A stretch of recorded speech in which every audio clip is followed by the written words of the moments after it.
Assalamualaikum warahmatullahi wabarakatuh. A'udzubillahi minasyaitonirrajim. Bismillahirrahmanirrahim.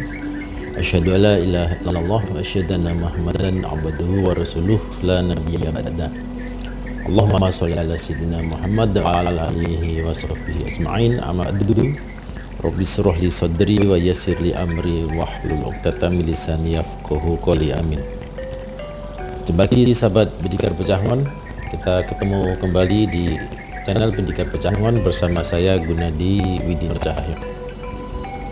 Nah, sahabat, sudah sekitar 3 minggu ini saya tidak membuat konten karena berbagai kesibukan, dan alhamdulillah hari ini saya kembali hadir untuk menyapa sahabat dan untuk sharing, berbagi untuk pembangunan karakter kita bersama. Nah sahabat, saya mengajak kali ini untuk mengambil hikmah dari sebuah kisah di zaman Rasulullah, dan ketika itu Rasulullah masih belum diangkat sebagai Nabi dan Rasul. Kira-kira usianya sekitar 35 tahun. Ketika itu sahabat, Ka'bah sedang dibangun kembali, direnovasi akibat rusak karena kota Mekah pada waktu itu dilanda banjir yang cukup besar. Nah, karena bangunan Ka'bah mengalami kerusakan, maka kaum Quraisy, yang penduduk Mekah pada saat itu bekerja sama, ya saling bahu-membahu membangun kembali bangunan Ka'bah tersebut. Nah, seluruh suku Quraisy pada saat itu ikut berperan dan bekerja sama dengan kompak. Sampai kemudian kekompakan mereka itu menjadi berubah menjadi ketegangan, dan suasananya menjadi tidak nyaman. Apa yang menyebabkan ketegangan ini tersebut? Karena setelah bangunan Ka'bah itu direnovasi, tinggal bagian terakhir dari pembangunan kembali Ka'bah tersebut, yaitu memasang kembali batu Hajar Aswad ke tempatnya. Nah, kaum Quraisy memandang bahwa peletakan batu Hajar Aswad ini merupakan suatu momen yang sangat penting, dan semua suku itu ingin berperan dalam peletakan batu itu.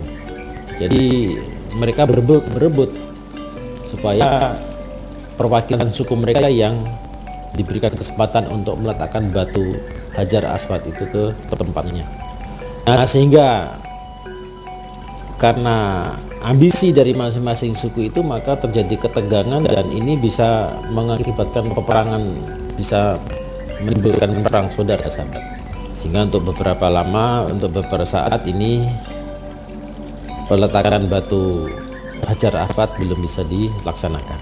Sampai kemudian ada yang mengusulkan bagaimana untuk peletakan batu Hajar Aswad ini kita percayakan kepada Muhammad.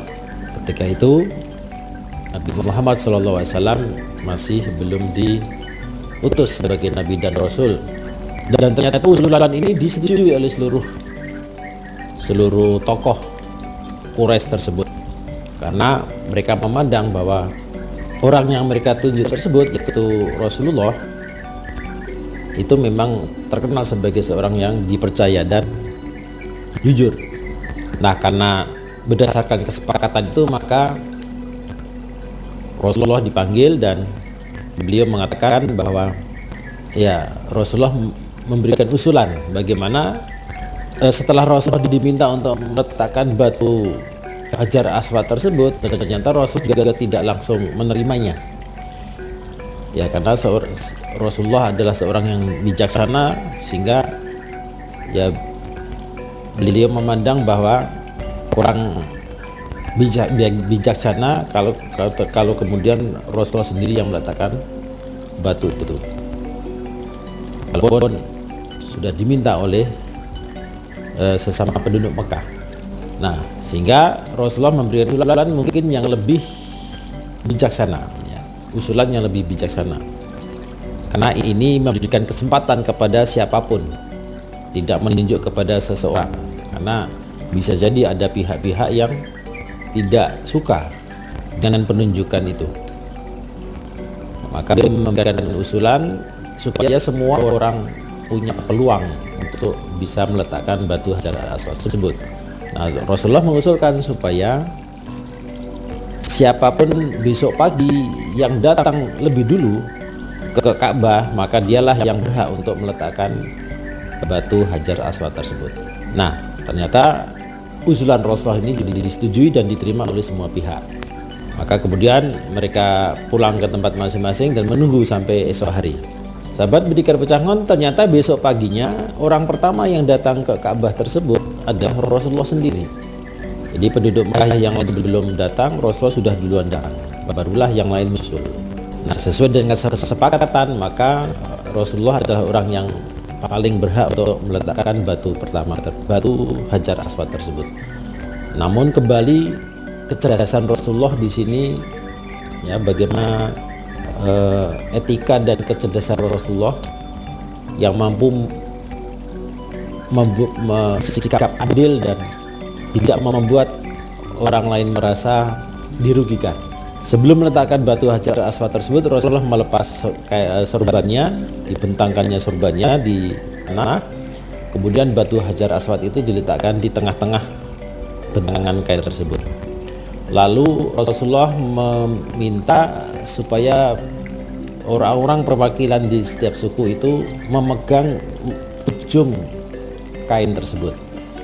Jadi masing-masing perwakilan memegang ujung kainnya dan bersama-sama mengangkat batu tersebut dengan kain sorban Rasulullah. Nah, sehingga dengan cara ini maka seluruh perwakilan suku-suku di kota Mekah itu merasa terwakili, merasa berperan, ya, mengangkat Hajar Aswad tersebut. Nah, barulah setelah diangkat bersama-sama, Rasulullah dengan tangannya meletakkan batu itu ke tempatnya. Nah, sehingga dengan cara ini semua suku dari penduduk Mekah tersebut merasa puas dan merasa berperan dalam meletakkan batu Hajar Aswad tersebut tanpa ada yang merasa dirugikan. Nah, sahabat, apa hikmah yang bisa kita pelajari dari kisah ini? Bahwa Rasulullah memberikan contoh bagaimana semestinya seorang pemimpin dalam mengambil satu keputusan, dalam mengambil sikap. Rasulullah memberikan contoh bahwa pemimpin yang sejati adalah orang yang mampu menyatukan perbedaan. Rasulullah memberikan contoh bagaimana beliau mampu menyatukan paradoks.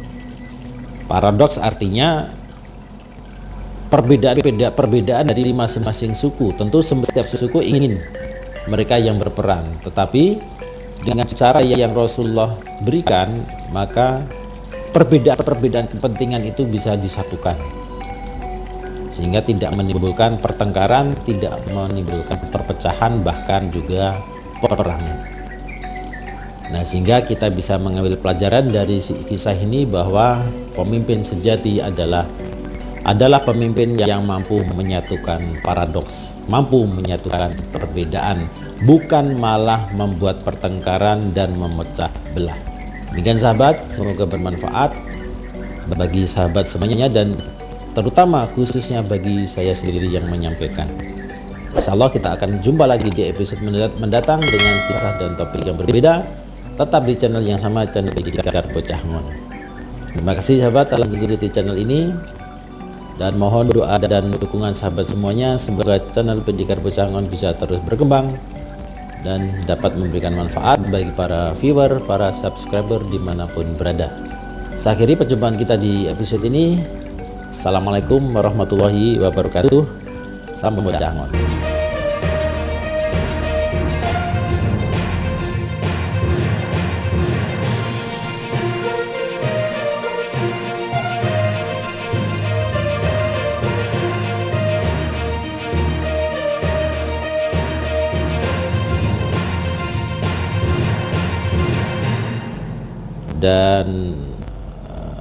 dan apa ya, apa istilahnya kalau lali, pemimpin patap dor. Saya akhiri perjumpaan kita tatap tutup.